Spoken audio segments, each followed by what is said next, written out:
அனைவருக்கும் வணக்கங்கள். மார்ச் 9 உலக புகையிலை எதிர்ப்பு நாள். உலக சுகாதார நிறுவனத்தின் உறுப்பு நாடுகள் சேர்ந்து 1987ஆம் ஆண்டு இந்த நாளை அறிவித்தது. உலகில் மனித இறப்புகளை தோற்றுவிக்கும் முக்கிய காரணிகளில் புகையிலை 2வது இடத்தை வகிக்கிறது. இச்சிறப்பு நாளில் அறிவிப்பு மூலம் உலக சுகாதார நிறுவனம் ஆண்டுதோறும் புகையிலை சம்பந்தமான சுமார் 3.5 மில்லியன் இறப்புகளை குறைக்க முடியும் என்று எதிர்பார்க்கிறது.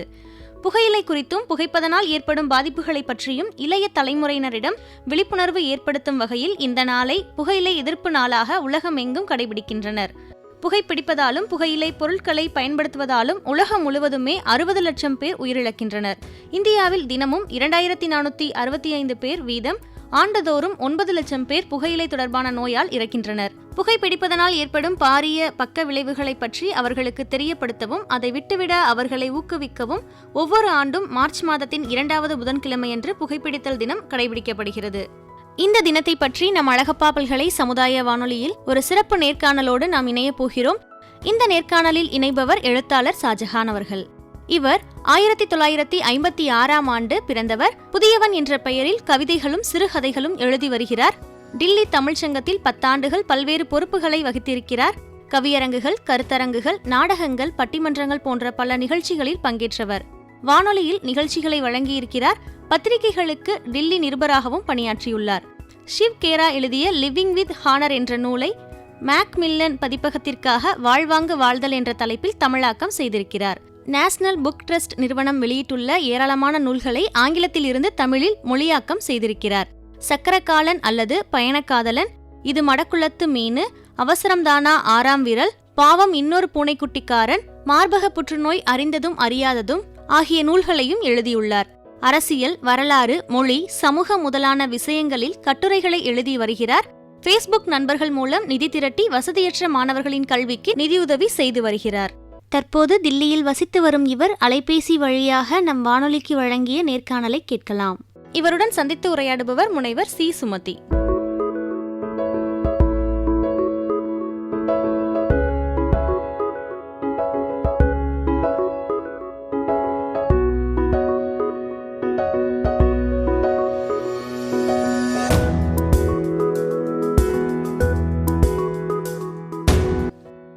வணக்கம் சார். அழகப்பா பல்கலை சமுதாய வானொலி ஒரு நிகழ்ச்சிக்காக, நோ ஸ்மோக்கிங் டேக்காக உங்களை ஒரு நேர்காணலுக்காக இப்போ வந்திருக்கோம் சார். ரொம்ப மகிழ்ச்சிமா, சொல்லுங்க சார். இப்போ மனிதன் எத்தனையோ மகத்தான ஆக்கப்பூர்வமான அறிவியல் கண்டுபிடிப்புகள், கலை, இலக்கியம், இசை அப்படின்னு எத்தனையோ விஷயங்களை கண்டுபிடிச்சிருக்காங்க, அற்புதமான கண்டுபிடிப்புகளை. ஆனா அதுல சில இந்த அணு ஆயுதங்கள், இந்த மாதிரி டிஸ்ட்ரக்டிவா டைனமைட் கண்டுபிடிச்சது, இது மாதிரி சில கண்டுபிடிப்புகள் பேரழிவை ஏற்படுத்துற கண்டுபிடிப்புகளாகவும் அமைஞ்சது. ஆனா அதுக்கு இணையா இந்த புகையிலைய ஒரு போதைப் பொருளா உபயோகப்படுத்தலாம்னு கண்டுபிடிச்சிருக்கத நான் நினைச்சேன். அந்த மாதிரி எப்படி இந்த புகையிலை அப்படிங்கிறத மனிதன் உபயோகப்படுத்துறதுக்கானது, அதுல கிடைக்கிற போதை அப்படிங்கறதெல்லாம் எப்படி கண்டுபிடிச்சாங்க, எப்பல இருந்து இந்த பழக்கத்துக்கு மனிதன் ஆளானா? நல்லது. இப்ப நீங்க முதல்ல சொன்னீங்க இல்லையா, இந்த அணு ஆயுதங்கள் அல்லது வேறு எந்த ஒரு தீமை தரக்கூடிய ஒரு கண்டுபிடிப்பும் அது கண்டுபிடிக்கும் போது தீமை தரும் யாரும் நினைச்சு கண்டுபிடிக்கல.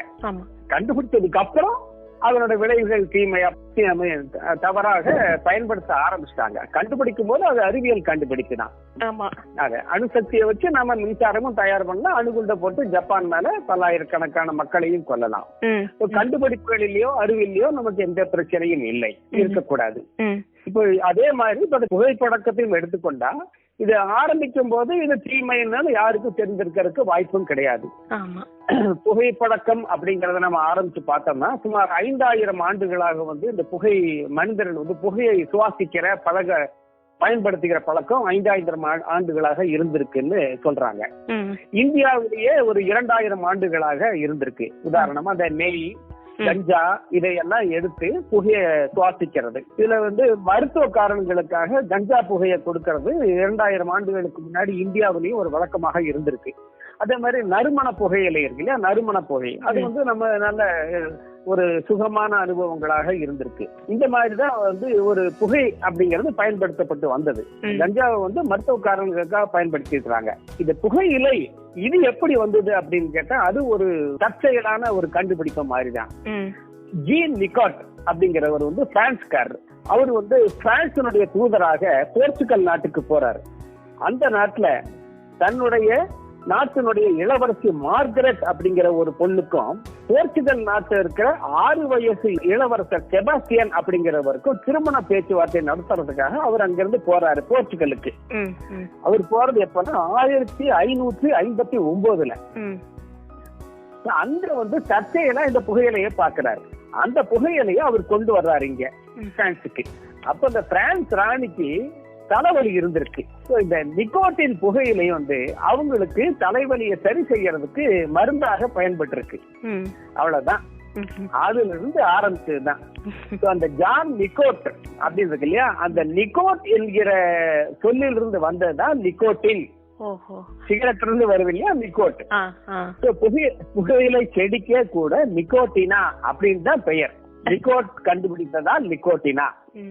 அதுக்கப்புறம் நடந்ததெல்லாம் வந்து வரலாறு நம்ம இதுல பார்த்தாலும் இங்கிலாந்துக்கு போச்சு, இங்கிலாந்து இருந்து அமெரிக்காவுக்கு போச்சு, அமெரிக்காவில் அப்புறம் பணப்பயிரா மாறிச்சு, அப்புறம் புகையிலை தொழிலாக இயந்திரத்தை உற்பத்தியாக சிகரெட்கள்னு வருது.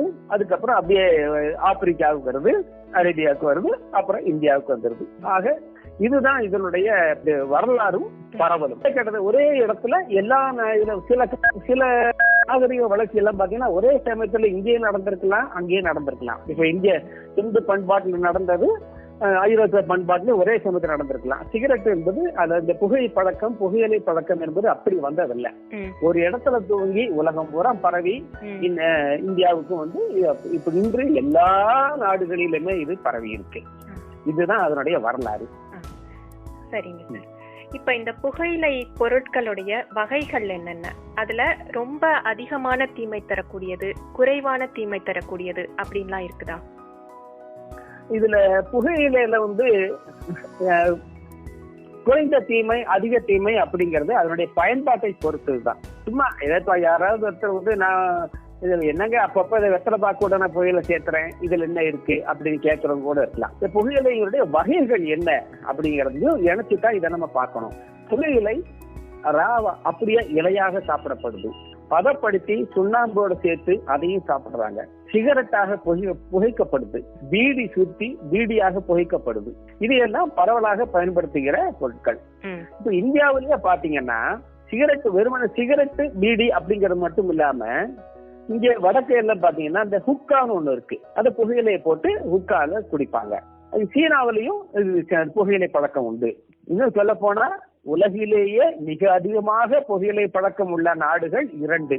முதலாவது இடம் சீனா, 2வது இடம் இந்தியா. சரி, மறுபடியும் இதுக்குள்ள வருவோம். சிகரெட்டு, பீடி, ஹுக்கா, சில்லம்ங்கிறது இந்த ஹுக்கா மாதிரி ஒரு குழாய். இதெல்லாம புகையிலை, மூக்குப்பொடி, நம்ம மூக்குப்பொடி போட்டு இருந்தாங்களே முன்னாடி ஒரு காலத்துல, அதுவும் புகையிலை கடையில பாத்திருக்கீங்க.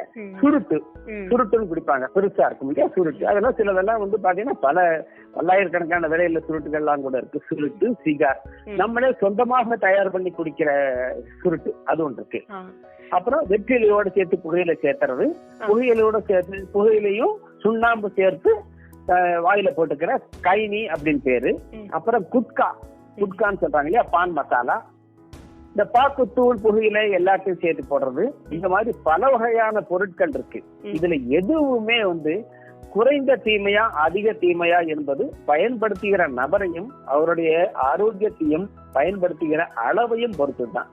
ஆனா எல்லா பொருட்களுமே தீமை தரக்கூடியதுதான். இந்த இ சிகரெட் எல்லாம் கூட சொல்றாங்களே சார், அப்படின்னா எதுங்க இ சிகரெட் அப்படின்னு சொல்றாங்கல்ல சார், அந்த மாதிரி எல்லாம் இருக்குதா? இ சிகரெட் இல்ல, இ சிகரெட் என்பதே வந்து அது கூட ஒன்னும் ஒரு அறிவியல் பூர்வமாக அது நல்லதுன்னு நம்ம சொல்லவே முடியாது. இன்னொரு இதுல வந்து நீங்க இப்படி சொல்லலாம், இந்த சிகரெட்ல தீமை தரக்கூடியது இதுல இருக்கிறத கொஞ்சம் தீமை அப்படின்னு பார்க்கணும். ஒரு விதமா சொல்லலாம் என்னன்னா, ஃபில்டர் சிகரெட்டை விட இப்ப நம்ம புகைப்பழக்கத்தை தான் நம்ம பேச போறோம். மெயினா குறிப்பாக நம்ம புகைப்பழக்கத்தை பேசுறதுனால இதை வந்து குறிப்பா சொல்லலாம். ஃபில்டர் சிகரெட்டை விட சாதா சிகரெட் அதிக தீமை தரும், ஃபில்டர் இல்லாதது. சிகரெட்டை விட பீடி அதிக தீமை தரும். பீடியை விட வாயில் நம்ம அடக்குறோம் பாருங்க புகையிலை, இந்த குட்கா, பான் பராக், இது வந்து அதிக தீமை தரும். ஏன்னா சிகரெட்டு பீடிலி எல்லாம் பாத்தீங்கன்னா இந்த நிக்கோட்டின்ங்கிறது மூச்சு காற்று வழியா நுரையீரல போய் ரத்தத்துல கலந்து மூளைக்கு போய் நம்மளை வேலை செய்யுது.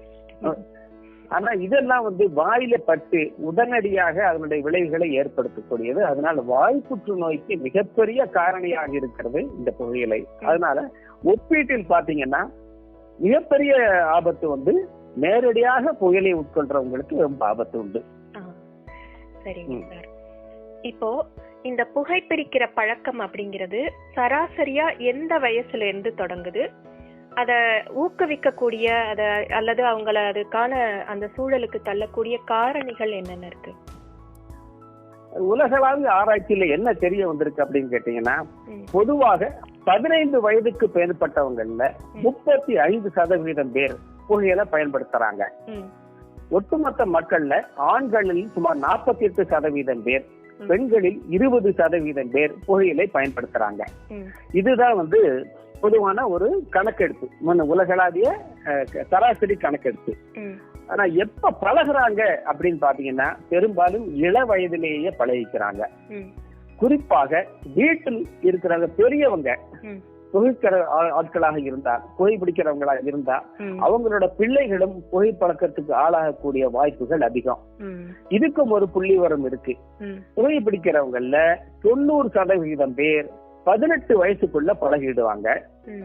99% பேர் 26 வயசுக்குள்ள பழகிடுறாங்க. அதாவது இந்த 26 இந்த கட்டத்திலேயே சிகரெட் புகைக்க பழகிட்டவங்க பின்னாடியும் புகைச்சிட்டே இருக்காங்க அப்படிங்கறத உலகளாவிய ஆய்வுகளில் கிடைச்சிருக்கிற தகவல். இந்த இளவயது அடலசன்ட் வயதிலிருந்து ஆரம்பிச்சு இளைஞராக இருக்கிற அந்த 26, 28 இந்த வயதுக்குள்ளதான் எல்லாருமே பழகுறாங்க. அதுக்கப்புறம் பழகுறவங்க தான் ரொம்ப ரொம்ப மைண்ட் மினி ஸ்கூல் குறைந்தபட்ச ஆட்கள் தான். சரிங்க சார். இப்போ இந்த புகை அப்படிங்கறத எப்ப முதல்ல அவங்க அனுபவிக்கிறாங்களோ உடனே அவங்க அதுக்கு அடிமையாடுறாங்களா? அதுல அப்படி என்ன இருக்கு? ஏன்னா உங்களோட அவசியம் தானா 6ஆம் விரல் அந்த புத்தகத்துல கூட நான் படிச்சேன். புகையிலை பழக்கம் 17ஆம் நூற்றாண்டுலயே தொடங்கிருச்சு. அப்பவே அதுக்கு எதிரான தடைகள், பிரச்சாரங்கள் அதெல்லாமும் தொடங்கிருச்சு. ஈவன் மூக்க அறுக்கிறது, தோல் உரியும் அளவுக்கு சாட்டை அடி கொடுக்கறது, இது மாதிரியான தண்டனைகள்லாம் இருந்ததா கூட நீங்க எழுதிருக்கீங்க. அத்தனையும் மீறி இத்தனை வருஷம் கழிச்சு இத்தனை கோடி பேர் அதுக்கு அடிமையா இருந்து இத்தனை லட்சம் பேர் அதுக்கு வருஷத்துக்கு மரணிக்கிறாங்க அப்படின்னா அது எப்படி அவங்களை அடிமைப்படுத்துது? அதுக்கு 2 காரணங்கள். ஒண்ணு, இந்த புகையிலை மூலம் கிடைக்கக்கூடிய வருவாய், அது ரொம்ப முக்கியம். இந்த அரசாங்கத்துக்கு இதுல நல்ல வருவாய், எல்லா அரசாங்கங்களுக்கும், இந்த இந்திய அரசாங்கம் சொல்லவில்லை, எல்லா அரசுகளுக்கும் இதில் கிடைக்கிற வருவாய் ரொம்ப பெரிய தொகை. இதில் இருக்கிற வேலை வாய்ப்பு, இதில் இருக்கிற வியாபாரம், இது ரொம்ப பெரிய ஒரு விஷயம். அதனால இது அவ்வளவு சுலபமா நிறுத்த முடியாது.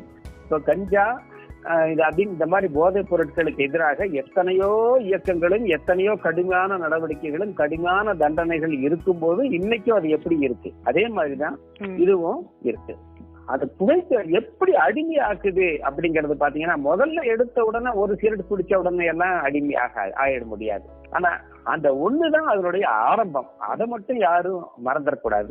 அது எப்பவாவது ஒண்ணுதானே, சும்மா ஒரு இதுதானே அந்த குடிக்கிறோம் இல்லையா, அதுதான் அதனுடைய ஆரம்பம். எல்லாருமே அப்படி ஒன்று தான் ஆரம்பிக்கிறாங்க. யாருமே எடுத்த உடனே 10 சிகரெட் ஆரம்பிக்கிறது இல்லை, அது முடியாது. ஏன்னா முதல் முறையாக ஒரு சிகரெட் பத்த வச்சு வாயில வச்சு அது இழுப்பு இழுத்ததுமே நமக்கு வழக்கம் இல்லாத அந்த புகை உள்ள போனவுன்னா, நமக்கு புகை அடுப்புல புகை உள்ள போனா எப்படி இருமல் காரல் வருமோ அதே மாதிரி சிகரெட்டுக்கும் காரல் வரும். அப்படியே இருமி வரும். அதனால அது ஒண்ணும் சுகமான அனுபவம் கிடையவே கிடையாது. நிச்சயமாக யாருக்குமே இருக்க முடியாது. அப்போ அது முதல் முறையாக அது பிடிச்ச உடனே அது உடனே பிடிச்சு போயிடாது. அதுக்கப்புறம் திருப்பி அதை பண்ண ஆரம்பிக்கிறாங்க. அதுக்கப்புறம் தான் அது பிடிக்கும். எனக்கே நான் முதல் முறையாக என்னுடைய உறவினர் ஒருத்தர் கொடுத்து ஜஸ்ட் அப்படி ஒரு இழுப்பு எடுத்த உடனே எனக்கு இருமல் தான் வந்தது. அதுக்கப்புறம் குடிக்க ஆரம்பிச்சதுக்கு அப்புறம் அந்த நிக்கோட்டின் போதைக்கு நம்ம பழக்கப்பட்டதுக்கு அப்புறம் அப்பப்ப நமக்கு அந்த நிக்கோட்டின் போதை அதனுடைய இது தேவைப்படும் போதெல்லாம் நமக்கு சிகரெட் குடிக்க தோணுது. இதுதான் முதல் முறையாக இருக்கும் போதும் மட்டுமே அது எதுவும் வந்தாது. அது ரொம்ப முக்கியம். அதனால யாருமே ஒரு சிகரெட் தானே அப்படிங்கிற மாதிரி மட்டும் நம்ம இதை நினைக்கவே கூடாது. அதுல ரொம்ப தெளிவா இருக்கணும். ஏன்னா சிகரெட் குடிச்ச உடனே அவ்வளவு சட்டுன்னு உடனே நமக்கு போதை ஏறுதா அப்படின்னா அது வந்து அதுக்கு நிறைய விளக்கங்கள் என்னுடைய புத்தகத்தை நான் இதை பத்தி ரொம்ப தெளிவா எழுதியிருக்கிறேன். அந்த சிகரெட் புகை வந்து உள்ள போய் நுரையீரல்ல போய் ரத்தத்துல கலந்து மூளைக்கு போய் அந்த வேதியியல் விளைவுகளை ஏற்படுத்தி இதுக்கு வந்து ஒரு 10-15 நொடிகள் வருது. அதுக்கப்புறம் இதுவும் வந்து ரொம்ப நேரம் அல்லது ரொம்ப காலத்துக்கு நீடிக்கிற விஷயம் இல்ல, கொஞ்ச நேரத்திலேயே அது முடிஞ்சு போயிடும். குறிப்பாக ரொம்ப நேரம் செயின் ஸ்மோக்கரா இருக்கவங்களுக்கு இந்த இன்பம் எல்லாம் ஒண்ணுமே தெரிய போறதே கிடையாது. ஆனா உங்களுக்கு பழகி போயிடுச்சு, அவ்வளவுதான். இதான் இது இருக்கிற விஷயம். இப்ப சார் அவங்களோட உடல் நிலையில வந்து அது என்ன விதமான பாதிப்புகளை ஏற்படுத்துது சார் அந்த குடிக்க ஆரம்பிச்ச டே 1ல இருந்து? ஏற்கனவே சொன்னேன் இல்லையா, குடிச்சு ஆரம்பிச்ச உடனே முதல்ல வந்து உடல்நிலையில ரொம்ப பெரிய பாதிப்பு. உடனடியா எதுவுமே தெரியாது, முதல்ல தெரியாது. அத சிகரெட் குடிக்கும் போது ஒரு மாதிரி ஒரு விதமான ஒரு போதை இருக்கு இல்லையா, அது போதைன்னு கூட பெரிய அளவுக்கு போதைன்னு சொல்ல முடியாது, அது ஒரு பிசினஸ் இருக்கிற மாதிரி அந்த மாதிரி ஒரு இது. அதான் ஏற்கனவே சொன்னேன் இல்லையா, அந்த புத்தகத்தை நான் இதெல்லாம் ரொம்ப விரிவாக எழுதி இருக்கிறேன் இதை பத்தி. ஆமாங்க சார், நான் படிச்சிருக்கேன் இந்த புத்தகத்தை. அதை படிச்ச உடனேதான் உங்களை இது விஷயமா நீங்களே பேசினா ரொம்ப நல்லா இருக்கும் அப்படின்னு நினைச்சது. நல்லது. இப்ப அந்த மாதிரி உடல்நிலையோட சேர்த்து அவங்களோட அந்த புகை பிடிக்க ஆரம்பிச்ச பின்னாடி அவங்களோட மனநிலையிலையும் அவங்க வாழ்க்கை முறைகள்லயும் ஏதாவது மாற்றங்கள் ஏற்படுதா? அதுதான் ரொம்ப பெரிய பாதிப்பு. மனநிலையிலையும் வாழ்க்கை முறையிலும் ஏற்படுகிற அது இருக்குங்க, அதுதான் ரொம்ப பெரிய பாதிப்பு. வாழ்க்கை முறையில் ஏற்படுகிற பாதிப்பு வந்து அந்த புகைப்பிடிக்கிற நபரை மட்டுமல்ல, அவருடைய குடும்பத்தை, அவருடைய பெற்றோரை, அவருடைய குழந்தைகளை, அவர் சுற்றி இருக்கிற எல்லாரையும் பாதிக்கக்கூடியது. இது ரொம்ப மிக விரிவா போகக்கூடிய. இதை விளக்க போனேன்னா ரொம்ப நிறைய இருக்கும். அதை நான் சுருக்கமா சொல்லிடுறேன். ஒண்ணு, அதனுடைய உடல்நிலை பாதிப்புகளை பத்தி நான் தனியா ஒதுக்கி வச்சிடறேன், அது அப்புறம் பார்ப்போம். சரியா? உடல்நிலை பாதிப்புகள், அது ஆரோக்கியத்துக்கு ஏற்படுகிற நோய்கள், இதை வந்து அப்புறமா பார்ப்போம். வாழ்க்கை முறையில் என்னென்னலாம் வருதுன்னு பார்ப்போம். வீட்டுல எந்திரிச்ச பெரும்பாலும் பாத்தீங்கன்னா முதல்ல காலையில் எந்திரிச்ச உடனே சிகரெட் குடிப்பாங்க, அல்லது டீ குடிச்சு டாய்லெட் போகும்போது முதல்ல பாத்ரூம் கழிப்பறை போகும்போதே கையில சிகரெட்டோட போவாங்க. அந்த புகைக்கிறவருக்கு அந்த புகையினோட நாற்றம் வந்து தெரியாது, அவருக்கு தெரியவே தெரியாது. மற்றவங்களுக்கு அது சகிக்க முடியாத ஒரு நாற்றம். அவர் கழிப்பறைக்கு போயிட்டு வந்ததுக்கு அப்புறம் அந்த ரூமுக்குள்ள அந்த நாற்றம் இருந்துட்டே இருக்கும், போக முடியாது. அடுத்து ஆமா, புகை நாற்றம் இருந்துட்டே இருக்கும். அதுக்கு அடுத்து போறவங்க வீட்டுல இருக்கிற மனைவியோ குழந்தைகளோ அம்மா அப்பாவோ சகோதரியோ யாரு போனாலும் அந்த நாற்றத்தை அவங்க சமாளிக்க வேண்டியிருக்கு, அவங்க அதை சுவாசிக்க வேண்டியிருக்கு. சரி, வீட்டுல குடிக்க மாட்டேன், சில பேர் வெளியே போய் குடிக்கிறாங்க. வெளியே போய் தெருவில் விடுற போகையும் இன்னும் யாரோ ஒருத்தர் அவங்களுக்கும் பாதிக்கத்தான் போகுது. கண்டிப்பா யாருமே அந்த புகை யாராலும் பாதிக்காம நான் வந்து புகை விடுறேன் யாருமே சொல்ல முடியாது. அது வந்து தன்னந்தனியா ஒரு காட்டுக்குள்ள போய் மட்டும்தான் அது சொல்லிக்க முடியும். அது ஒண்ணு. அது உலகத்துல அதுல ஏற்படுகிற பாதிப்பு. இந்த மாதிரி இந்த பாதிப்பு அது மட்டும் இல்லாம, இப்போ நீங்க ஒரு குழந்தைய எடுத்து நம்ம கொஞ்சம் நீங்க அந்த குழந்தைக்கு அது பிடிக்குமா? நம்ம யோசிச்சு பார்த்துக்கிறோமா? அந்த குழந்தைக்கு அது பிடிக்குமா? எப்படி கொமட்டும்? ஒரு குழந்தை வந்து ஒரு ரொம்ப ஒரு நாற்றம் தரக்கூடிய ஒரு பொருளை நம்ம குழந்தைகிட்ட கொடுப்போமா? பக்கத்துல கொண்டு போக மாட்டோம். அப்ப அந்த குழந்தைக்கு அது எவ்வளவு ஒரு அருவருப்பா இருந்திருக்கும், ஆனா அது குழந்தைக்கு சொல்ல தெரியாது. அப்புறம் குடும்பத்துக்குள்ள வருகிற குழப்பங்கள், இந்த பிரச்சனைகளால குடும்பத்துக்குள்ள வருகிற குழப்பங்கள், சண்டைகள், இதெல்லாம் வந்து வாழ்க்கை முறை மாற்றங்கள்லாம் வீட்டுல எப்ப பார்த்தாலும் என் வீட்லயே நடந்திருக்கு. நான் ஒண்ணு இதை வந்து மறைக்கிறதுக்காக இதுவும் இல்லை. இது மாதிரி ரொம்ப தொல்லை பண்ணுவாங்க, இது மாதிரி வெளியில போய் குடி தொலையலாம்ல அப்படின்னு கேட்பாங்க. அப்புறம் இதுல வந்து சில ஆணாதிக்க சிந்தனைகள் எல்லாம் கூட இருக்கும். குடிக்கக்கூடிய புகைக்கிற ஆண்கள் குடும்பங்கள்ல பாத்தீங்கன்னா அந்த ஆணாதிக்கமும் அதுல வெளிப்படும். நான் சம்பாதிக்கிறேன், நான் குடிப்பேன் அப்படின்பா. சரி, அதாவது ஒரு பக்கம் இருக்கட்டும். ஆனா அதுல இருக்கிற செலவு, அதுக்கான அந்த செலவுல எவ்வளவு குடும்பத்துக்கு எவ்வளவு செய்ய முடியும் இல்லையா? இப்ப உதாரணத்துக்கு எண்ணெயை வச்சுக்கிறேன். நான் கடைசியா சிகரெட் விட்ட போது நான் குடித்துக் கொண்டிருந்த சிகரெட்டினுடைய விலை ஒரு பாக்கெட் 100 ரூபாய். ஒரு நாளைக்கு ஒரு பாக்கெட், ஒரு மாதத்துக்கு ஒரு நாளைக்கு ஒரு பாக்கெட். நான் குறைவா குடிக்கிறாள் சொல்ல போனா. ஒரு பாக்கெட் ஒரு நாளைக்கு 3, 4, 5 பாக்கெட் போய்க்கிறவங்க எல்லாம் இருக்கிறாங்க. அப்போ ஒரு நாளைக்கு 100 ரூபாய், ஒரு மாதத்துக்கு 3000 ரூபாய். அதுக்கு மேலதான் போகும்போது குறையாது. ஏன்னா 10ங்கிறது 12, 13 போகுமே ஒழிய 10 கீழே போகாது. அப்போ ஒரு மாதத்துக்கு குறைந்தபட்சம் 3000 ரூபாய் என்னுடைய குடும்பத்துக்கு போயிருக்க வேண்டிய பணத்தை நான் வெறும் புகையா விட்டுட்டு இருக்கிறேன். அப்போ அந்த குடும்பத்துக்கு ஒரு என்கிட்ட பணம் இருந்து நான் செல்வ செழிப்போடு செலவு பண்ணியிருந்தாலும் கூட அது தெரியாது. ஆனா ஒரு குடும்பத்தினுடைய அத்தியாவசிய தேவைகள் அது வெட்டுப்படும். குழந்தைகளுக்கு வேண்டிய ஒரு பிள்ளைக்கு பணம் இருக்காது, ஆனா எனக்கு சிகரெட் வேணும், குழந்தைக்கு ஒரு நோட்டு புத்தகம் வேணும், அது பென்சில் பாக்ஸ் வேணும்னு கேட்டோம்னா நம்ம பென்சில் பாக்ஸ் வாங்கி கொடுக்காம இருப்போம் மொழி தெரிய சிகரெட் விடாம இருக்க மாட்டோம். இப்போ குடும்பத்துக்குள்ள இந்த குழப்பம் ஏற்படுவதில் சிகரெட்டுக்கு, இந்த புகைப்பழக்கத்துக்கு மிகப்பெரிய பங்கு இருக்கு. இந்த மாதிரி பொருளாதார ரீதியா அவங்க இழந்தது போக திரும்ப இவங்க உடல் இதனால நோய்வாய்ப்படும் போது அதையும் அவங்க தான் கேர் பண்ண வேண்டியிருக்கு இல்லையா?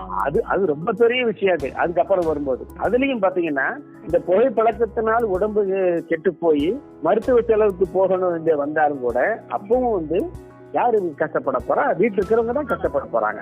உதாரணத்துக்கு யாருக்கும் வர வேண்டாம், இப்போ ஒரு குடும்ப தலைவர் புகை பிடிச்சிட்டு இருக்கிறாரு, வீட்டுல எல்லாரும் சொல்லிட்டு இருக்கிறாங்க, அவர் கேட்கல, எல்லாம் நடந்துட்டு இருக்கு. அவருக்கு ஒரு கேன்சர் வந்துருச்சு. அவர் ஆஸ்பத்திரி போறாருன்னா மருத்துவமனையில படுக்கிறாரு, அல்லது ஆபரேஷன் பண்றாங்க, கீமோதெரபி கொடுக்குறாங்க, ரேடியோ தெரபி கொடுக்குறாங்க, என்னவா இருந்தாலும் அது எல்லாம் சுமக்க போறது குடும்பத்தில் இருக்கிறவங்க தான். அதனுடைய உளைச்சல், மன உளைச்சல், செலவு, அலைச்சல், இந்த பொருளாதார இழப்பு எல்லாம் குடும்பத்தில் இருக்கிறவங்க தான் கவனிக்க போறாங்க. இதனால இந்த வாழ்க்கை முறையில் ஏற்படுகிற அந்த பாதிப்பு என்பது சாதாரணமான பாதிப்பு அல்ல. அதை ரொம்ப எளிமையா இந்த நிமிடத்தை பேசினது கூட என்னால அதை விளக்க முடியாது. இதை நம்ம உட்கார்ந்து நிதானமா சிந்திச்சு பார்க்கிற போது மட்டும்தான் தெரியும். புகைப்பிடிக்கிறது அப்படின்னாவே எல்லாருக்கும் அதோட பாதிப்பு அப்படின்னு தோன்றது புற்றுநோய் மட்டும்தான். ஆனா அதை தாண்டி அவங்களோட உடல்ல உச்சி முதல் பாதம் வரை எல்லா பகுதிகளுமே பாதிக்கப்படுதுன்னு நீங்க எழுதியிருக்கீங்க.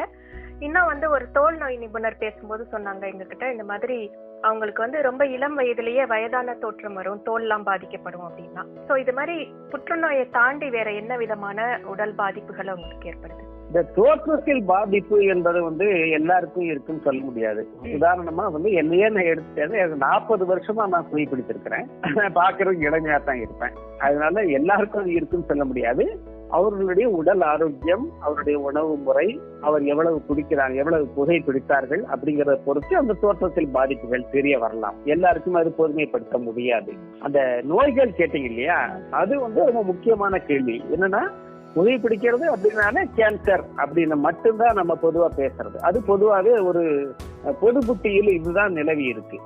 என்ன யாரு எடுத்தாலும் இதான் பேசுவாங்க. ஆனா கேன்சர் ஒரு முக்கியமான காரணம். எப்படின்னா நுரையீரல் புற்றுநோய். புகைப்பிடிக்கிறனுடைய முதல் பாதிப்பு நுரையீரலுக்கு தான். நுரையீரல் புற்றுநோயால் உயிரிழக்கிறவர்கள் 80% பேர் புகைக்கிறவங்க தான். அதுல எந்த கருத்து மாறுபாடும் கிடையாது. ஆனா நுரையீரல் புற்றுநோய் மட்டுமே காரணம் அல்ல, அதுதான் முக்கியம். வாய் புற்றுநோய், தொண்டை புற்றுநோய், உணவு குழாய் புற்றுநோய், சிறுநீரக புற்றுநோய், கணைய புற்றுநோய், இதெல்லாமே இந்த சிகரெட்டு புகைப்பதால் ஏற்படக்கூடிய புற்றுநோய்கள். அது மட்டுமே அல்ல, இதை தவிர மற்ற நோய்கள், மற்ற பிரச்சனைகள் என்னன்னு பாத்தீங்கன்னா ரத்தம் கெட்டியாகும், அதனால ரத்த கட்டு ஏற்படும், ரத்த அழுத்தமும் இதய துடிப்பும் அதிகமாகும். அதனால இதயம் வழக்கத்தை விட அதிகமா உழைக்க வேண்டியிருக்கும். ரத்த குழாய்கள் சுருங்கும். அதனால உடலின் பல பகுதிகளுக்கும் சுத்த ரத்தம் போய் சேர வேண்டிய ரத்தத்தினுடைய அளவு குறையும். அதன் காரணமாக வேற பக்க விளைவுகள் ஏற்படும். மாரடைப்புக்கான ஆபத்து இதுவும் அதிகரிக்கும். இதய நோய் அப்படின்னு சொல்றோம் இல்லையா, ஹார்ட் ரிலேட்டட் இதயம் சம்பந்தப்பட்ட நோய்கள்ல 5 உயிரிழப்புகள் ஏற்படுது அப்படின்னா அதுல 1 புகையின் காரணமாக ஏற்படுவது அப்படின்னு ஆராய்ச்சிகள் சொல்லுது. அது மட்டுமல்ல, புகைப்பதன் காரணமாக வயிற்று புண்கள், வயிற்று புற்றுநோய் ஆபத்து அதிகரிக்கும். இன்னும் சொல்ல போனா இந்த புகையை நம்ம இழுக்கும் போது உணவு குழாயில் இருக்கிற ஈசோபோகஸ் வால்வுன்னு ஒண்ணு இருக்கு, தெரியுமா? உங்களுக்கு கேள்விப்பட்டிருக்கீங்களா? ஈசோபோகஸ். அது நம்ம சாப்பிடுறோம், சாப்பிட்ட உணவு வயிற்றுக்குள்ள போயிடும், திரும்பி மேல வரக்கூடாது இல்லையா? அதுக்காக ஒரு தடுப்பு வால்வு இருக்கு, ஈசோபோகஸ் வால்வு சொல்லுவாங்க. அது ஒரு பக்கமா தான் திறக்கணும், கீழே தான் திறக்கணும். கீழே தான் உணவு உள்ள போயிட்டு மறுபடியும் அது மேல வந்துடும், மூடி மாதிரி. அந்த ஈசோபாகஸ் வால்வு லூஸ் ஆயிடும். புகை பிடிக்கிறவங்களுக்கு அந்த ஈசோபாகஸ் வால்வு லூஸ் ஆகிடும். லூஸ் ஆனா என்ன ஆகும்னா குடலுக்கு உள்ளே போனது குமியும் போதோ ஏதாவது வேலை செய்யும் போதோ அப்படி மேல வரும். எதுல? உணவு குழாயில திரும்பி வரும். அப்போ உங்களுக்கு எல்லாருமே படிச்சிருப்போம், பள்ளிக்கூட பாடங்கள்லயும் படிச்சிருப்போம், வயிற்றுல பலவிதமான அமிலங்கள் இருக்கு. அதுதான் நம்மளுடைய உணவுகளை செரிக்குது, கரைத்து அரைத்து செரிக்க வைக்குது. அதுதான் நம்ம சத்து எடுக்குது. அந்த அமிலங்கள் எல்லாம் மிகவும் சக்தி வாய்ந்த அமிலங்கள். அந்த அமிலம் மேல வரும்போது உணவு குழாய் வழியா வரும்போது உணவு குழாயினுடைய உட்பக்க சுவர்களை வந்து அது பாதிக்கும். அது உணவு குழாய் புற்றுநோய். ரொம்ப கஷ்டம். அது வந்துச்சுன்னா ரொம்ப கஷ்டப்பட வேண்டியிருக்கும். அப்புறம் சிறுநீரக புற்றுநோய் ஆபத்து, அப்புறம் ரத்தம் போதுமான அளவுக்கு போகிற தோல்ல ஏற்படக்கூடிய பாதிப்பு, அப்புறம் சொரியாசிஸ்ங்கிற தோல் நோய் ஆபத்து, மூளைக்கு போதுமான ரத்தம் போய் சேரலைன்னா ஸ்ட்ரோக் அப்படிங்கிற எனக்கு இந்த பக்கவாதம் சொல்லணும் இல்லையா, ஸ்ட்ரோக் ஏற்படக்கூடிய ஆபத்து. இப்படி பலவிதமான ஆபத்துகள் வந்து புற்றுநோய் மட்டுமல்லாமல் இத்தனை ஆபத்துகளும் புகைப்படம் காரணமாக ஏற்படும். இத வந்து எனக்கு வந்து எதுவுமே இல்லைன்னு யாருமே சொல்ல முடியாது. புற்றுநோய் வேணா வராம இருக்கலாம், ஆனா புகைக்கிற எல்லாருக்குமே இந்த எல்லா பிரச்சனைகளிலும் ஏதாவது ஒன்றோ இரண்டோ சிலதோ பலதோ இருந்தே தீரும். இதுல வந்து எந்த சந்தேகமும் கிடையாது. இப்போ இது வந்து அவங்களுக்கு பாதிப்பை ஏற்படுத்துது அப்படிங்கிறது கண்கூடு. அதை தாண்டி வந்து இந்த பாசிவ் ஸ்மோக்கிங் சொல்றாங்கல்ல சார், அவங்க புகைத்து வெளியில விடுறத வந்து சுவாசிக்கிறவங்களுக்கு அதை விட அதிகமான பாதிப்பு ஏற்படுத்து அப்படின்னு சொல்றாங்கல்ல. இது வந்து புகை பழக்கம் அப்படின்னு சொல்லும் போது என்ன பிரச்சனையே என்ன, புகை உள்ளே போவது இல்லையா, நம்மளுடைய உடலுக்குள்ளே போவது. பாசிவ் ஸ்மோக்கிங்லயும் அதுவேதான். அந்த கூடுதல் பாதிப்பு இல்லை. என்ன வித்தியாசம் அப்படின்னு பாத்தீங்கன்னா, இப்ப நான் புகைக்கிறேன், அதனுடைய விளைவு என்னை மட்டும் பாதிக்கிறதுனால அதுல ஒரு நியாயம் இருக்கு. என்னை சுற்றி இருக்கிற எந்த தவறும் செய்யாத, புகையத்துல பழக்கமே இல்லாத, எந்த பாவமும் செய்யாத அவங்களையும் பாதிக்கணும். அப்போதான் இந்த பாசிவ் ஸ்மோக்கிங்கிறது ரொம்ப டேஞ்சரஸ், மிகவும் அபாயகரமானது. அவங்க என்ன தப்பு பண்ணாங்க, என்னுடைய சில நிமிட இந்த போதை மயக்கத்துக்காக மற்றவங்களை வந்து துன்பத்துக்கு உள்ளாக்குறது எப்படி சரியா இருக்கும்? இதுதான் வந்து முக்கியமான கேள்வி. பாசிவ் ஸ்மோக்கிங் இதே மாதிரி தான். வீட்டுல இருக்கிற ஏற்கனவே கொடுத்தேன் இல்லையா, வீட்டுல இருக்கும்போது என்னென்ன குடும்ப பிரச்சனைகள் வரும்னு சொல்லிட்டு வீட்டுல போய்க்கும் போது சுற்றி இருக்கிற எல்லாத்துக்கும் அந்த பிரச்சனைகள் வரக்கூடிய வாய்ப்புகள் உண்டு. இப்ப இது தாண்டி வந்து இப்ப சுற்றுச்சூழல் பாதிப்புகளும் ஏற்படுது. அத நீங்க சொன்னீங்க, இந்த உங்க புத்தகத்துல இருந்து நான் படிச்சேன். புகை அப்படிங்கறது வந்து புகையில எரியும் போது அது ஒரு கம்பஷன் ரியாக்ஷன், அதுல 4000 ரசாயனங்கள் உருவாகுது அப்படின்னு சொன்னீங்க. ஆமா, அது ஒரு பாதிப்பு. அது போக அந்த ஃபில்டர், சிகரெட்ல இருக்கக்கூடிய ஃபில்டர் வந்து விதமான பிளாஸ்டிக், அதுவும் வந்து சுற்றுச்சூழலுக்கு பாதிப்பு. அப்ப என்ன மாதிரியான சூழலியல் பாதிப்புகள் ஏற்படுது? முதல் சொன்ன நீங்க பலவிதமான கெமிக்கல் ரியாக்ஷன் ஏற்படுது, கம்பஷன் என்ஜின் சொன்ன இல்லையா. இப்ப அதை போய்க்கும் போது நம்ம பத்த வைக்கிறோம், பத்த வச்ச உடனே அந்த தீ அங்க அங்க இருக்குது, நம்ம புகையை உள்ள எடுக்கிறோம், அது உள்ள போறது நம்ம உடம்புக்குள்ள போயிட்டு அது வேலை செய்யறது எல்லாமே நம்ம உடலுக்கு உள்ளே ஏற்படுகிற மாற்றங்கள். அது வந்து உடனடியா சுற்றுச்சூழலுக்கு எந்த பாதிப்பும் கிடையாது. ஆனா அந்த இப்ப சிகரெட் துண்டில் இருக்கிற இந்த ஃபில்டர் இருக்கு இல்லையா, ஃபில்டர் சொல்லிட்டு பாத்தீங்கன்னா சைட்ல வந்து ஒரு வித்தியாசமான கலர்ல வச்சிருப்பாங்க, ஒரு பஞ்சு மாதிரி இருக்கும். அது உண்மையிலேயே அது பஞ்சு அல்ல, ஸ்பாஞ்ச் அல்ல. அது வந்து செல்லுலோஸ் அசிட்டேட் என்று சொல்லப்படுகிற ஒரு வகை பிளாஸ்டிக்ல செய்யப்பட்ட ஃபைபர். அந்த ஃபைபரை வந்து மெல்லிய ஃபைபரை உருவாக்கி 12,000 அவைகள் இழைகள் இருக்கும். ஒரு சின்ன அதை த்ரோடு இருக்கு இல்லையா, என்னது ஒரு 5 mm இருக்குமா, அந்த 5 mm இருக்கிற அந்த பில்டர் பகுதிக்குள்ள சுமார் 12,000 இழைகள், சின்ன சின்ன ஃபைபர்ஸ் அது இருக்கும். அது சுற்றுச்சூழல்ல அழியாதது, விரைவில் மக்கி போகாது. இது வந்து இத பத்தி நம்ம யாரும் நினைக்கிறல. சிகரெட் பிடிக்கிறோம், அப்படியே கால்ல போட்டு மிதிக்கிறோம், ரோட்லயோ அல்லது எங்கேயோ கடை வீதியிலயோ பஸ்லயோ வீட்லயோ எங்க இருந்தாலும் சரி, அதை நம்ம அப்படியே போடுறோம். ஏன்னா ஒரு சாதாரண குப்பை மாதிரி நம்ம பயன்படுத்துறோம், கழிச்சு கட்டுறோம்.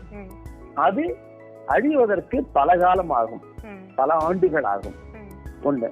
ரெண்டாவது, இந்த சாக்கடைகள்ல போய் இது சிக்கிக்கும். சாக்கடைகள் சிக்கிட்டு இது நீர்நிலைகளை போய் சேரும், அல்லது வாய்க்கால்களை, ஆறுகளை அடைஞ்சு கடல் ஓரத்துல இது வந்து அழியாது, அது கரையாது. அதனால அங்க மிதந்துட்டு தான் இருக்கும். சுற்றுச்சூழலை பாதிக்கும். இந்த வகையில இது ரொம்ப பெரிய பாதிப்பு. இதை தவிர மற்ற சுற்றுச்சூழல் பாதிப்புங்கிறது நம்ம பெருசா பேச வேண்டியது, இது ஒரு பாதிப்பு தான். இந்த நிகழ்ச்சியோட முக்கியமான நோக்கம் அந்த கேள்விக்கு நான் வரேன். இப்ப புகை பிடிச்சிட்டு இருக்காங்க, விடணும் அப்படிங்கிற எண்ணம் வந்து முக்கால்வாசி பேருக்கு இருக்குதுதான். இதை விடுபடணும் அப்படின்னா அவங்க என்னென்ன செய்யணும், அதுக்கான அவங்களுக்கு இருக்கக்கூடிய சவால்கள் என்ன?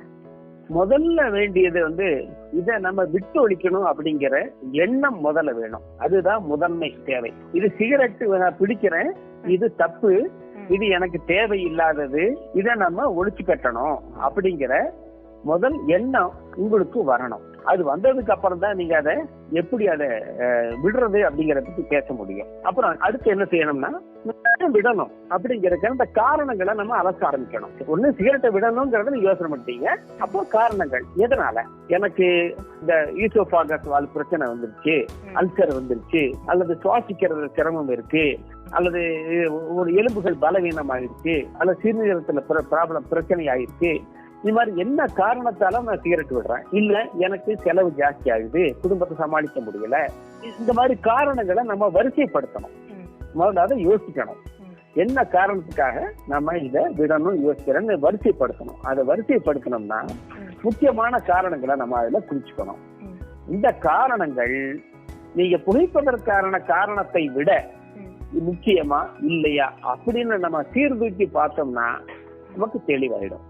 அப்போ நமக்கு மனசளவுல தெளிவா தெரிஞ்சிடும்.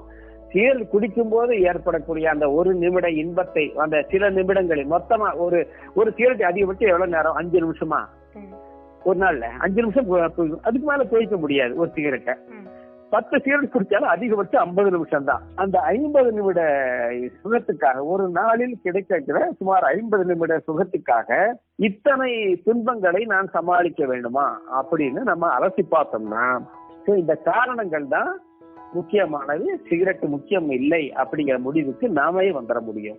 இதைத்தான் நான் என்னுடைய புத்தகத்துல ரொம்ப தெளிவா எழுதியிருக்கிறேன். இந்த காரணம், அதை நம்ம ஐடென்டிஃபை பண்றது, அதை அடையாளம் காண்றது, இது ரொம்ப முக்கியம். இதை செஞ்சுட்டீங்கன்னா நீங்க கிட்டத்தட்ட ஒரு பாதி கிணறு தாண்ட மாதிரி சொல்லுவோம் இல்லையா, அந்த மாதிரி வந்துட்டோம்னு அர்த்தம்.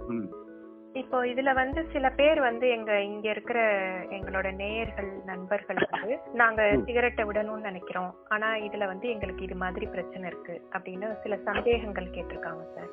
சொல்லுங்க, என்ன சந்தேகம் சொல்லுங்க சார். வணக்கம்.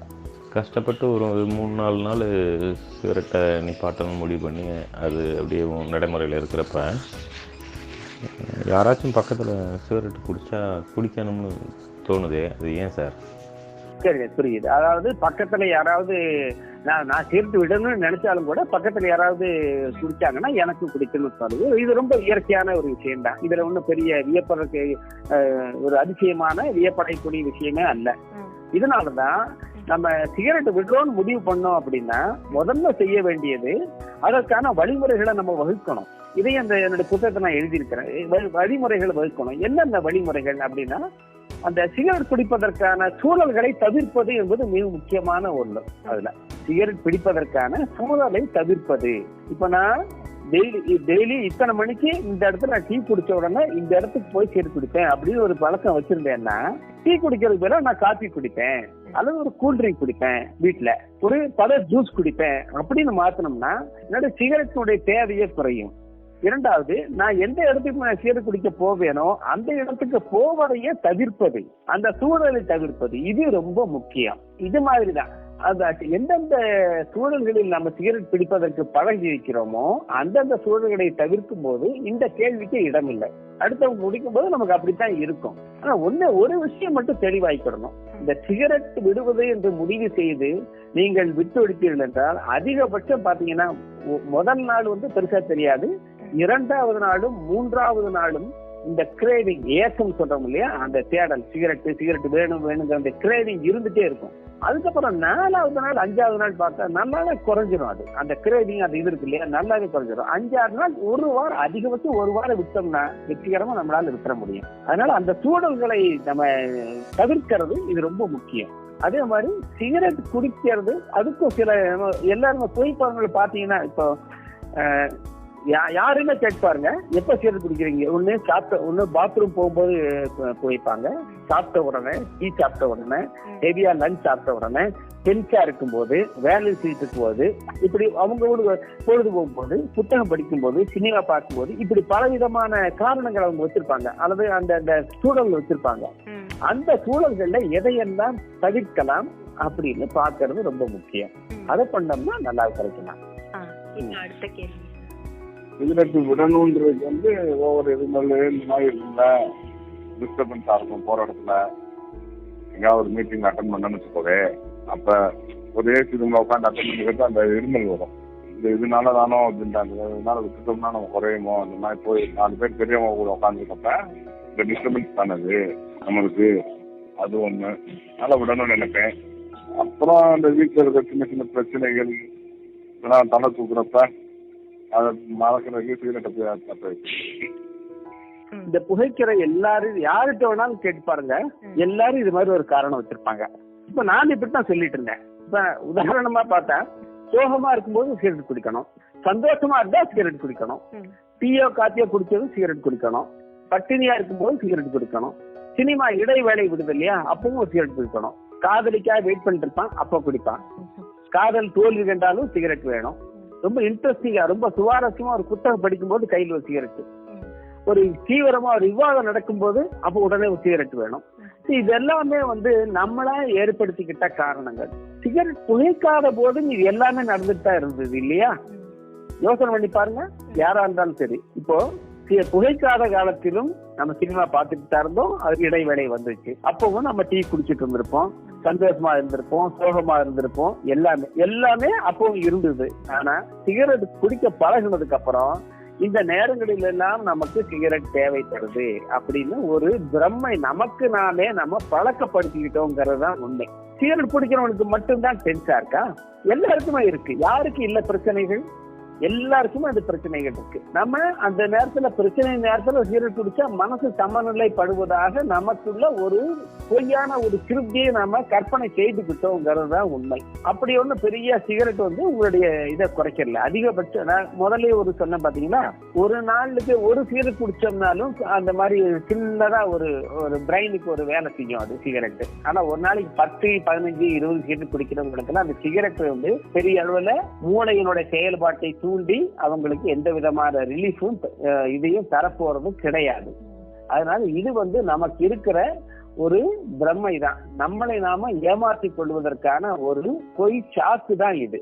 சிகரெட் குடிக்காமலும் நீங்கள் அந்த பிரச்சனையை தீர்க்க முடியும், சிகரெட் பிடிக்காமலும் அந்த பதற்ற சூழலை சரி செய்ய முடியும். இதை நம்ம தெளிவாயிட்டோம்னா வெற்றிகரமா சிகரெட் விட்டுடலாம். நான் அப்படித்தானுங்க விட்டேன்.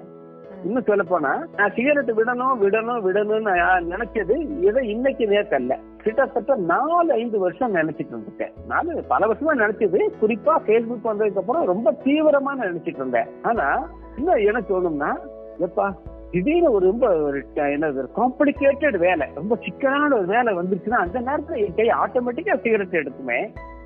அப்ப நான் சிகரெட் இல்லாம எப்படி அந்த வேலை செய்வேன்?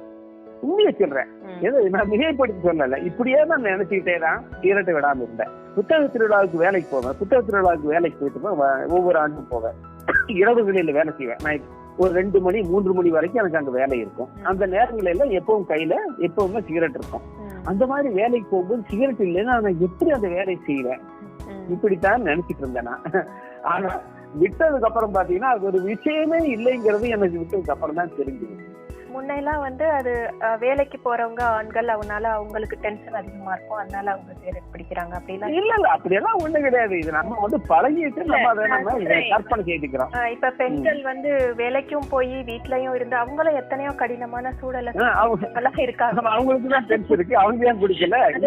அததான் நான் கேட்பேன் நண்பர்கள் அப்படி சொல்ல. ரொம்ப நல்ல கேள்வி அது. ஆனா இதுக்கு இன்னொரு கேள்வி இதுன்னு சொல்லுவாங்க, பெண்களும் கூட குடிக்கிறாங்கன்னு சொல்லுவாங்க. பெண்களுடைய விகிதம் ரொம்ப கம்மி, 20% தான். குடிக்கிறவங்க பெண்களுக்கு ரொம்ப கம்மி, 20%. புகைப்பவர்களில் 20% தான். அதனால ரொம்ப கம்மி. அது பெரும்பாலும் நகர்ப்புறங்களில். பெண்கள் கிராமப்புறங்கள்ல நிறைய பேர் சுருட்டு பீடி குடிக்கிற பெண்கள் உண்டு, அது இருக்காங்க இன்னும். பட் அவங்க இந்த மாதிரி கிடையாது. அதாவது ரொம்ப நாகரிகம் அடையாதவங்களும் ரொம்ப நாகரிகத்துல மேல்தட்டுல இருக்கவங்களும் எனக்கு எங்க ஊர்ல எனக்கு ஒரு பாட்டி இருந்தாங்க. எங்க இதுல பாட்டி அவங்க எல்லாம் கோபால் பீடி குடிப்பாங்க.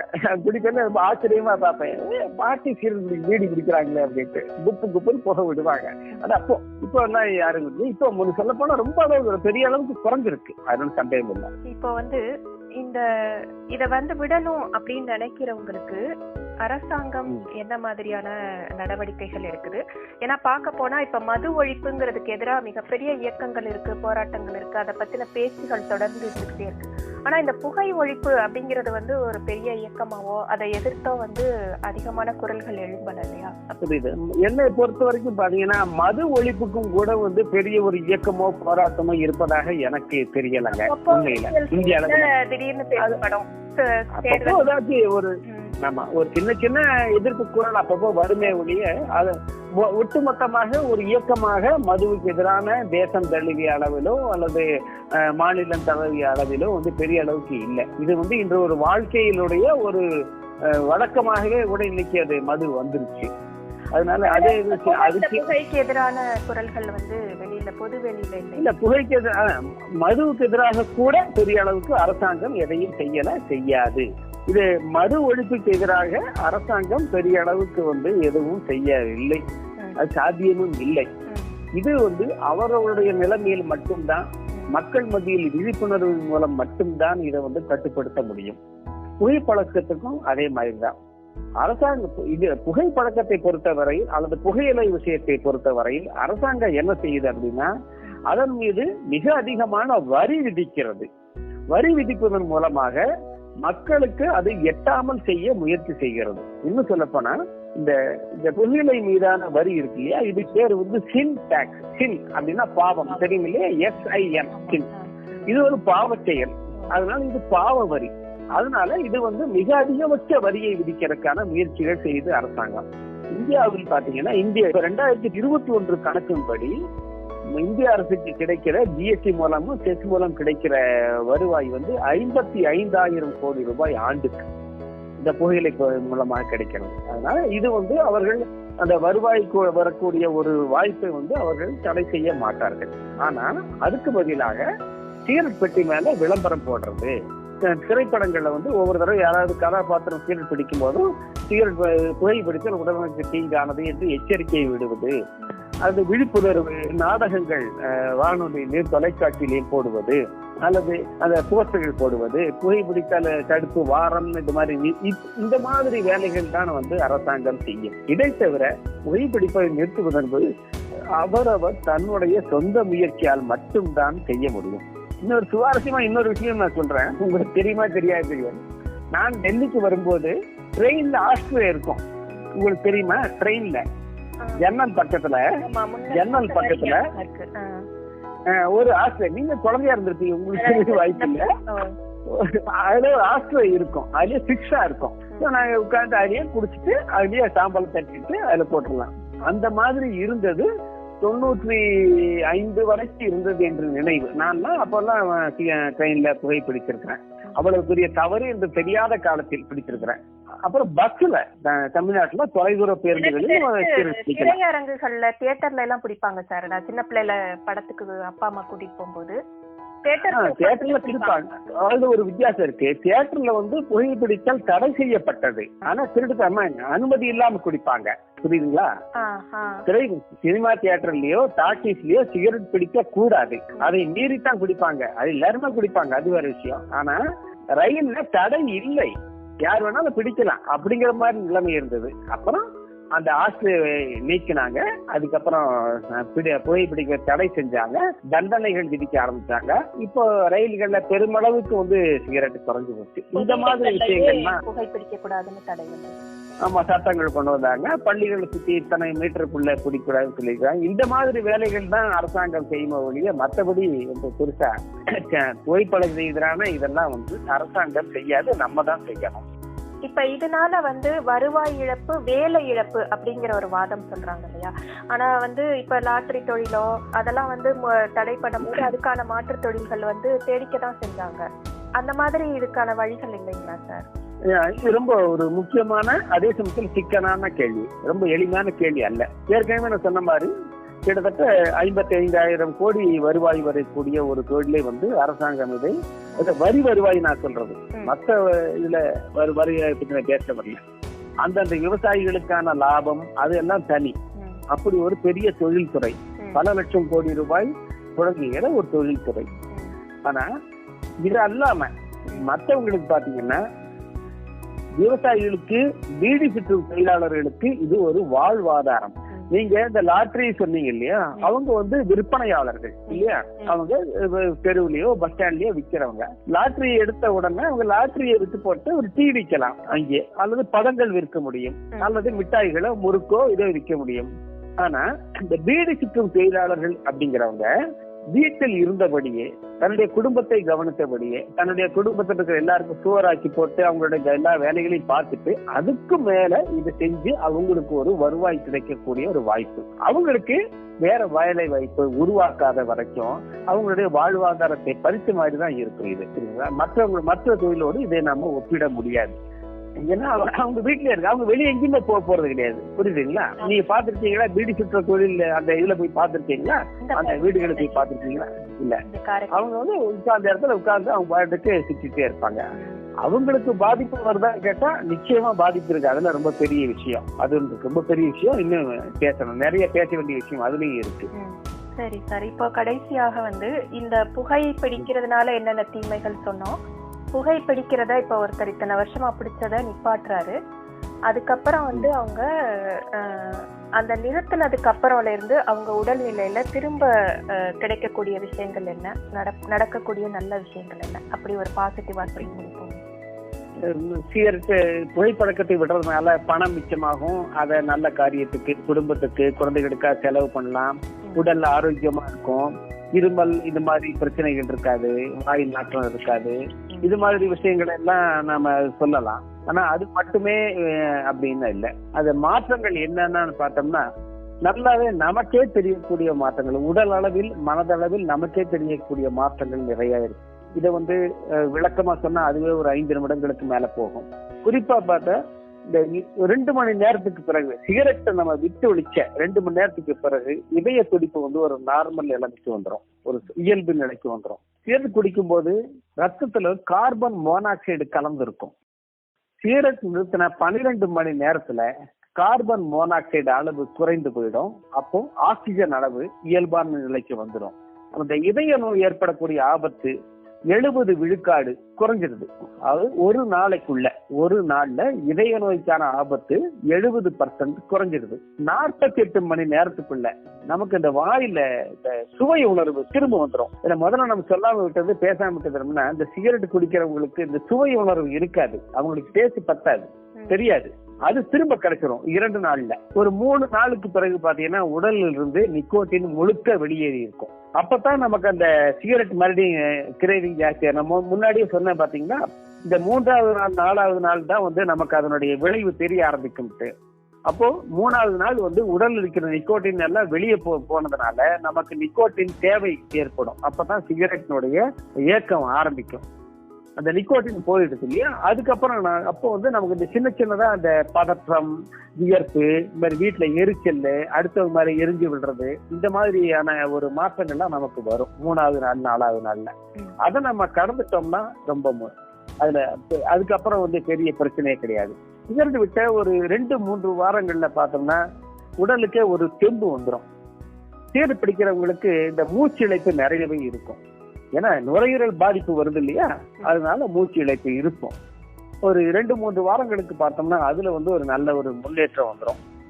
அப்புறம் ஒரு 9 மாதங்கள்ல சிகரெட்டினுடைய ஏக்கம்ங்கிறதும் அதனுடைய இது முற்றிலும் மறைஞ்சு போனதுக்கு அப்புறம் இந்த புகைக்கும் போது உடலுக்குள் சேர்ந்திருந்த எல்லா விதமான விஷ பொருட்களும் படிப்படியா வெளியேறி உடல் பழைய நிலைக்கு வந்துடும். ஒரு 5 ஆண்டுகளுக்கு பிறகு கிட்டத்தட்ட எந்த சிகரெட்டினால் ஏற்பட்ட எந்த பாதிப்பும் இல்லாத ஒரு மனிதனாக நம்மால இருக்க முடியும்.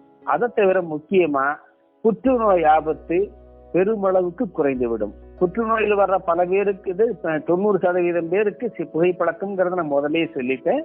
அதனால புற்றுநோய் ஆபத்து மிக பெருமளவுக்கு குறையும். இதெல்லாம் சிகரெட் விடுறதால கிடைக்கிற நன்மைகள். வணக்கம். நான் வந்து செயின் ஸ்மோக்கர் கிடையாது. எனக்கு வந்து எப்போ தோணுதோ அப்போ தான் சிகரெட் அடிப்பேன். ஸோ ஒரு சில நேரம் மாதக்கணக்கில் கூட நிப்பாட்டியிருப்பேன். இல்லை ஃபேமிலியோடு இருக்கும்போது நான் சுத்தமாக அடிக்கவே மாட்டேன். ஸோ எப்போ ஃப்ரெண்ட்ஸோடையோ இல்லை வெளியில் எங்கேயோ போகும்போது மட்டும்தான் நான் சிகரெட் அடிப்பேன். எனக்கு வந்து அடிக்கணும்னு கட்டாயமும் கிடையாது.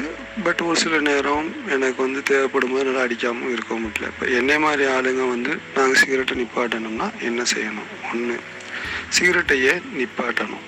இது 2வது கேள்வி. தேங்க்யூ. நல்லது. இப்ப பாருங்க, சிகரெட் பிடிக்கிற யாருமே வந்து ஆரம்பத்திலே செயின் ஸ்மோக்கரா ஆகிறது இல்ல. எல்லாருமே இப்படித்தான், ஏதோ ஒன்றிலிருந்து ஆரம்பிக்கிறதுதான்.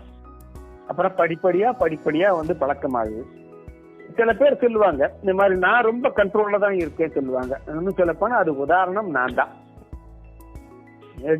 ரொம்ப என்னுடைய நண்பர்கள் வந்து, என்னுடைய நண்பர் ஒருத்தன் சொன்னப்போ நான் சொன்னேன், இது மாதிரி எங்க நண்பர் ஒருத்தர் எங்கிட்ட கேட்டப்போ நான் சொன்னேன், நான் வந்து சிகரெட் கேட்டேன் என்கிட்ட, நான் சொன்னேன், இதே நீ குடிக்காத ஆள், இது வரைக்கும் குடிக்கல, இப்ப ஏன் பிடிச்சிட்டு இருக்கிற, வேண்டாம் விட்டுருந்தேன். நீ குடுக்கறதுனா குடுக்கலன்னா விடு அப்படின்னா. இல்லப்பா வேண்டாம் சொன்னா கேளு, நீ ஒரு தடவை பிடிச்சீங்கன்னா உனக்கு பழக்கம் போகாது, தயவு செய்து வேண்டாம் அப்படின்னு. இல்ல எனக்கு வில் பவர் இருக்கு, நான் எப்ப வேணாலும் நிறுத்துறேன், எப்ப வேணாலும் பிடிச்சா எப்ப வேணாலும் நிறுத்த முடியும், வில் பவர், இது மனதுல சக்தி இருக்கு அப்படின்னா. நான் சொன்னேன், வில்ஸ் பவர் வந்து உன்னுடைய வில் பவரோட ரொம்ப பவர்ஃபுல்லு, அதனால அது வந்து அவ்வளவு சுலபமா இல்ல அப்படின்னு சொன்னேன். அவன் கேட்கவே இல்லை. அவன் இன்னைக்கும் சிகரெட் பிடிச்சிட்டு தான் இருக்கிறான். புரியுதுங்களா? அதனால இது எல்லாருமே வந்து செயின் ஸ்மோக்கர் கிடையாது. எப்போ இது மாதிரி ஒன்றுன்னு ஆரம்பிச்சுதான் படிப்படியா வருது. இப்போ வந்து அவர் ரொம்ப ஒரு கட்டுப்பாடா எங்கேயாவது நண்பர்களோட சந்திக்கும் போது மட்டுமே குடிக்கிறவரா இருக்கலாம். ஆனால் நாளைக்கு வேற ஏதாவது பிரச்சனை வரும்போது அது இது வளரக்கூடிய வாய்ப்புகள் இருக்கு. இன்னொரு விதமா இதை சொல்லுங்க. ஒண்ணு குடிச்சாலும் அது பாதிப்பு தானே? கண்டிப்பா ஒண்ணு குடிச்சாலும் அந்த உடல் இருக்கிற ரத்தத்துல கலந்த நிக்கோட்டினுடைய பாதிப்பு இருக்கத்தான் செய்யும். நுரையீரல், இந்த சிலியாவுக்கு ஏற்பட்ட பாதிப்புகள் அது இருக்கத்தான் செய்யும். நீங்க ஒரு நாளைக்கு 1-2 குடிச்சிட்டு இருந்தாலும் அதனுடைய பாதிப்புகள் இருந்துட்டு தான் இருக்கும். அது முற்றிலுமாக இல்லாமல் போகாது. ரெண்டாவது, நீங்க என்ன சொல்றாருன்னா, ஒரு நாளைக்கு 1, 2, 3 இது மாதிரி இவ்வளவுதானே குடிக்கிறேன் அப்படின்னு சொல்றாங்க இல்லையா? என்னுடைய கேள்வி, ஆனா 1, 2 தானே, அதை குடிக்காம இருந்துட்டு போலாமே, ஒண்ணுமே இல்ல, அப்புறம் அது குடிக்காம 1, 2ல என்ன ஆயிட போகுது அப்படின்னு கேட்கறத விட, அந்த 1, 2 என்ன ஆகுது, குடிக்கிறதுனால என்ன ஆகுது, குடிக்காம இருந்துட்டு போலாமே அப்படிங்கறது தான் என்னுடைய கேள்வி. அவர்கிட்ட நான் அவர்கிட்ட சொல்லுவேன். ஒன்று என்பது அதே மாதிரி இந்த சிகரெட் விட்டதுக்கு அப்புறம் இப்ப நானே எழுதியிருப்பேன், சிகரெட் விட்டதுக்கு அப்புறம் சரி ஏதாவது ஒரு தடவை ஒண்ணு குடிச்சிட்டா என்ன ரொம்ப இதா இருக்கு அப்படின்னு மட்டும் நினைச்சிடவே கூடாது அப்படிங்கறத நான் வலியுறுத்தி அந்த புத்தகத்துல எழுதியிருப்பேன். அந்த ஒன்றிலிருந்து மறுபடியும் இதை ஆரம்பிச்சிடும், அது பழைய இடத்துக்கு தான் போய் நிற்கும். அதனால இந்த ஒன்றுதான் குடிக்கிறேன், நான் லிமிட்டா குடிக்கிறேன், நான் கண்ட்ரோல்ல இருக்கிறேன் அப்படிங்கறதெல்லாம் எந்த வகையிலயுமே வந்து நல்ல விஷயங்களே கிடையாது. இவ்வளவு நேரம் உங்களுடைய கேள்விகளுக்கு ரொம்ப பொறுமையாகவும் விளக்கமாகவும், இன்னும் சொல்ல போனா கொஞ்சம் கூட தயக்கமே இல்லாம இது என்னுடைய அனுபவத்தில இருந்து அப்படின்னு நீங்க வந்து எல்லா விஷயத்தையும் சொல்றது வந்து கண்டிப்பா அதை கேட்கறவங்களுக்கு, இப்ப நாங்க சொன்னோம் அப்படின்னா வந்து உனக்கு என்ன தெரியும் அதோட கஷ்டம் அப்படிங்கிற ஒரு கேள்வி வரும். ஆனா இப்ப நீங்க சொல்லும் போது அதுல நீங்க அந்த அனுபவங்களையும் நீங்க பெற்றிருக்கீங்க, அதுல இருந்து மீண்டு வந்திருக்கீங்க. நீங்க மீண்டு வந்ததும் இல்லாம அதை ஒரு புத்தகமா அழகா எழுதி அந்த அவசியம் தானா 6ஆம் விரல் அப்படிங்கிற புத்தகத்து மூலமாவும் எல்லாருக்கும் விளக்கமா கொடுத்திருக்கீங்க. இத கண்டிப்பா எப்படி விடணுங்கிறதுக்கான எல்லா வழிமுறைகளையும் சொல்லி தந்திருக்கீங்க. இங்க இருந்து நாங்க காரைக்குடியில இருந்து இந்த ஊர்ல இருக்கிற சமுதாய வானொலியில இருந்து நாங்க வந்து உங்களை கேட்டுக்கிட்டதுக்கு நன்றி. டெல்லியில இருந்து உங்க நேரத்தை ஒதுக்கி இந்த மாதிரி ஒரு தொலைபேசி வாயிலா இந்த நேர்காணலுக்கு நீங்க ஒத்துக்கிட்டதுக்கும் விளக்கமாகவும் பொறுமையாகவும் எல்லா கேள்விகளுக்கும் விடையளித்ததற்கும் மிக்க நன்றி ஐயா. ரொம்ப நன்றி, மகிழ்ச்சி. இன்னும் ஒரே ஒரு விஷயத்தோட நான் இதை முடிச்சுக்கிறேன். இப்ப நீங்க சொன்னீங்க இல்லையா, இதுல வந்து எனக்கு நன்றி எல்லாம் எந்த வகையிலும் சொல்லவே நீங்க தேவையில்லை. ஏன்னா என்னுடைய நோக்கம், நான் 40 ஆண்டுகள் கிட்டத்தட்ட புகைத்துட்டு இருந்தவன், அது விட்டு 5 ஆண்டுகள் ஆச்சு. இந்த 5 ஆண்டுகளாக இதுவரை நான் ஒரு சிகரெட் கூட தொட்டதில்லை. கிட்டத்தட்ட எனக்கு தெரிந்து ஒரு 100 பேராவது என்னுடைய புத்தகத்தை படித்து சிகரெட்டை விட்டுருக்காங்க. நான் புத்தகத்தை படிச்சு நீங்க வாங்கி படிங்க சிகரெட் விடுங்கன்னா கேட்கல. யாரா இருந்தாலும் சரி, சிகரெட்டை விடுறேன்னு சொன்னீங்கன்னா, விடணும்னு ஆசைப்பட்டீங்கன்னா எப்ப வேணாலும் என்னை நீங்க தொடர்பு கொள்ளலாம். உங்களுக்கு சந்தேகங்கள் இருந்தா என்கிட்ட கேட்கலாம். என்னால முடிஞ்ச அளவுக்கு நான் உங்களுக்கு வழிகாட்டுவேன், உங்களுக்கு ஆலோசனைகள் சொல்லிக் கொடுப்பேன். மற்றபடி உங்களுடைய நேர்காணலுக்கு என்னை அழைத்தமைக்காக உங்களுடைய வானொலிக்கும் என்னுடைய நன்றி, வணக்கம்.